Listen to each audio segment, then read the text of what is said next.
अस्सलाम वालेकुम, welcome to binary classroom. और आज की इस क्लास में हम लोग CS201 लेक्चर नंबर 10 को पढ़ने वाले हैं। और हमारे कोर्स का जो टाइटल है वो है इंट्रोडक्शन टू प्रोग्रामिंग।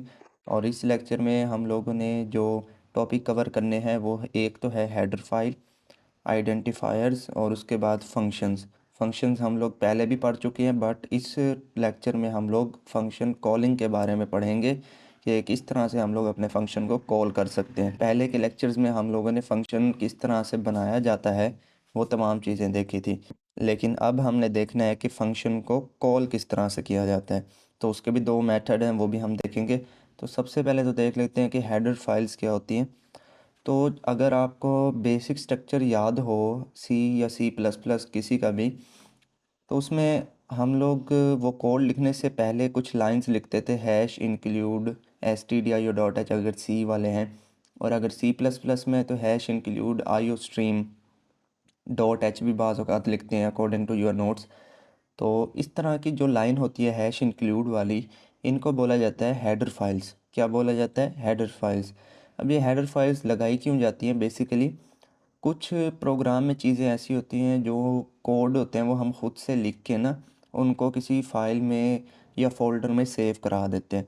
नेक्स्ट कोई भी प्रोग्राम हमने बनाना हो और अगर हमें अपना पुराना कोड यूज़ करना हो, तो हम बजाय इसके कि उसको कॉपी पेस्ट करके लाएं, उसको अपनी फ़ाइल में चिपकाएं, तो इससे होता क्या था कि जो है फ़ाइल का ओवरऑल साइज़ बढ़ जाता था, राइट।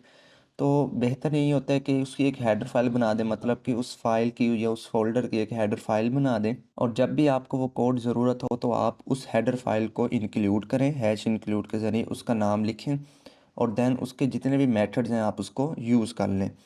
तो सबसे अच्छा जो मेथड हम लोग यूज़ करते हैं iostream का, या सी वाले जो हैं stdio.h लिखते थे। ये बेसिकली क्यों लिखते थे?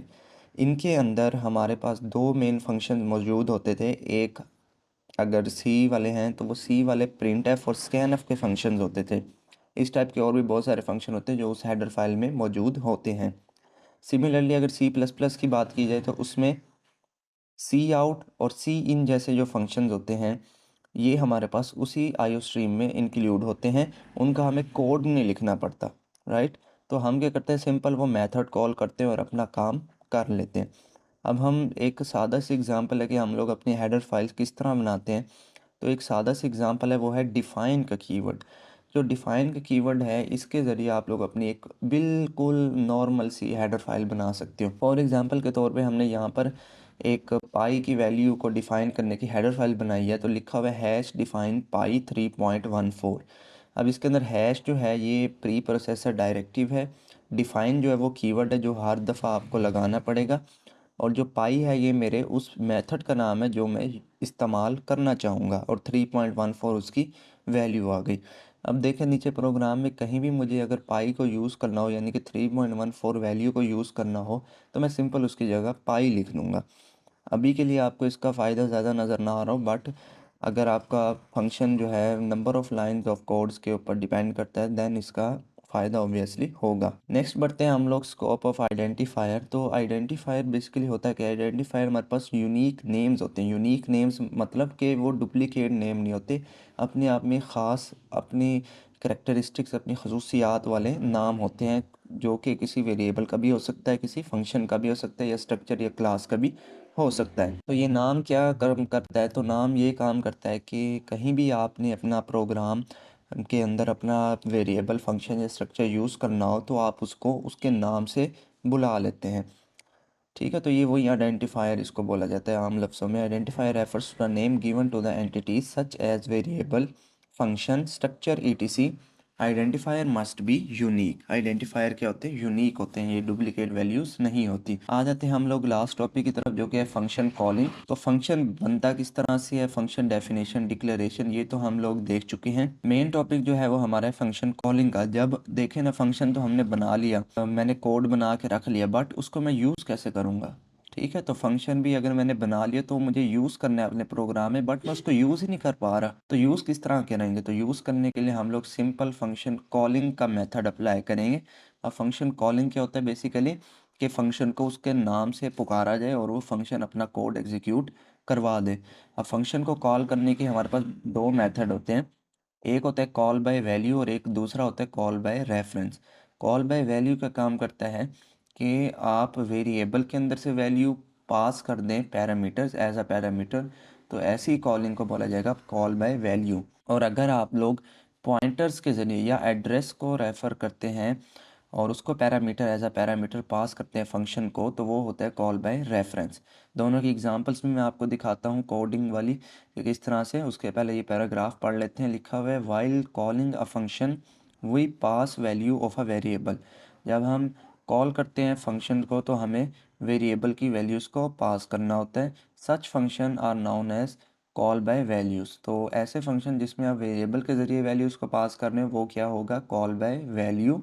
While calling a function instead of passing values of a variable. कहते हैं कि जब भी आप लोग कॉल कर रहे हैं फंक्शन को, बजाय इसके कि आप लोग वेरिएबल की वैल्यूज़ को पास करें, we pass address of the variable. हम वैल्यूज़ को पास नहीं करेंगे, हम किसको पास करेंगे, एड्रेस को अगर हम पास करेंगे, यानी कि लोकेशंस को अगर हम पास करेंगे to the function known as call by reference, तो उसको बोला जाएगा कॉल बाय रेफरेंस। वेरिएबल्स की वैल्यू अगर पास की आपने फंक्शन को तो वो कॉल बाय वैल्यू। वेरिएबल की जो लोकेशन है, मेमोरी एड्रेस है, वो अगर पास किया पैरामीटर में तो वो कॉल बाय रेफरेंस। अब इसकी दोनों की एग्जांपल देख लेते हैं। तो यहाँ पर देखिए तो मैंने राइट लेफ्ट हैंड साइड पे एक कोड लिखा हुआ है, सी लैंग्वेज में बेसिकली ये कोड। और इसके अंदर देखें तो मैंने यहाँ पर एक फंक्शन बनाया हुआ है स्वैप के नाम से, जो मैंने हाईलाइट किया है। ये एक फंक्शन है। इस फंक्शन के अंदर देखिए इसकी डाटा टाइप है वॉइड और स्वैप नाम से फंक्शन है, और दो इसके अंदर पैरामीटर्स जा रहे हैं एक्स और वाई। और ये बेसिकली क्या कर रहा है, एक्स को वाई में पुट कर रहा है और वाई को एक्स में पुट कर रहा है। तो इसकी बहस में हम नहीं जाएंगे किस तरह से स्वैप होता है, बट जो हमारा मेन मोटिव है कि जब हम फंक्शन कॉल कर रहे हो तब कॉल बाय वैल्यू क्या है और कॉल बाय रेफरेंस क्या है। तो सबसे पहले देख लेते हैं ये कॉल बाय वैल्यू या फंक्शन कॉलिंग क्या होती है। पहले तो ये मैं आपको बता देता हूँ। तो अगर आप लोग यहाँ लाइन नंबर 13 में देखें तो हमारे पास एक लाइन लिखी हुई है स्वैप एक्स कोमा वाई। तो ये स्वैप एक्स कोमा वाई क्या चीज़ है, ये हमारे पास फंक्शन कॉलिंग है, राइट। फंक्शन कॉलिंग, अगर आप फंक्शन का नाम देखें तो वो क्या है, स्वैप। तो फंक्शन कॉलिंग में भी हमने वही नाम लिखना होगा। अगर हम नाम चेंज करेंगे तो वो हमारे पास वो फंक्शन कॉल नहीं होगा। जो उसका यहाँ पे नाम दिया है वही आपको यहाँ पर भी देना होगा। अब देखें यहाँ कितने मैंने पैरामीटर लिए थे, एक्स और वाई। और यहाँ मैं कितने आर्गूमेंट पास कर रहा हूँ, यहाँ पे भी दो आर्गूमेंट पास कर रहा हूँ, एक्स और वाई। तो यहाँ मुझे देखें ऊपर मैंने दो वेरिएबल्स बनाए एक्स और वाई, जिसके अंदर मैंने कुछ ना कुछ वैल्यूज़ को इनसर्ट करा दिए। तो मैंने उसको यहाँ कॉलिंग के दौरान उसको पास किया। तो अगर यहाँ पे देखें तो सिंपल वेरिएबल की वैल्यूज़ या वेरिएबल मैं उठा उठा के यहाँ आर्गूमेंट में लिख रहा हूँ, जो कि इन दोनों के पास चला जाएगा। तो ऐसी कॉलिंग को बोला जाता है कॉल बाय वैल्यू। अगर मैं इसको आपको रन भी करके दिखाऊं तो यहाँ पर मुझे सिंपल पहले वैल्यू के अंदर 10 नज़र आ रही थी एक्स के अंदर, और फिर वाई के अंदर 11 थी। नेक्स्ट के अंदर जो है वो स्वैप हो जाएगी। तो ये स्वैप हुआ नहीं मेरे ख्याल में बेसिकली।